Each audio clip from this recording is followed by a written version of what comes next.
Ibiciro ry'ibikoresho bakoresha mu gusukura umubiri nk'amavuta yo kwisiga n'ibindi bibandanya biduga nk'uko bivugwa n'abasanzwe badandaza amavuta yo kwisiga bakorera mu bibanza bimwe bimwe mu masoko yo mu gisagara ca Bujumbura. Ibura ry'ibitoro riratuma na twebwe dushikirwa nubwo na dedonema usanga uko wagiye kubidedona hari usanga uko vyari ejo ariko no munsi ugiye kudedona bimeze.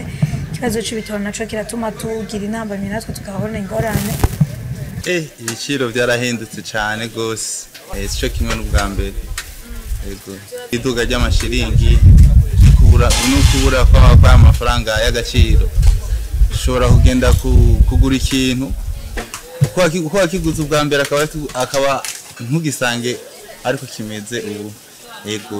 Nk'ikintu cyara kigurwa 5000 twebwe hano twara tugurisha 5000 ushobora gusanga nko kigura 7,000 8,000 bivanye nayo umuntu aba yaranguye.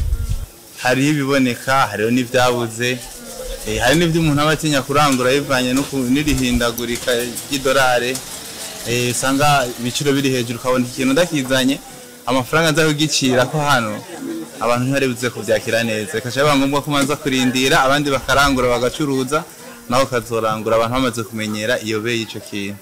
Aba badandaza aya mavuta baragira ico basaba. Irihindagurika ry'amafaranga ryo gabanuka kubera ibintu biriguma biduga cyane bivanye niyo ngorane. Ibitoro hamwe bibonetse ibintu vyogenda neza kubera ko toujours naho kudedwana vyoba bitobaye intambamye cyane amadeplacement aratuma nayo bigorana gose. Tubibutse ko ingaruka ry'ibura ry'amafaranga mvamakungu ryibonekeza no ku bindi bidandaza aho bitaduze ibiciro bibura mu masoko.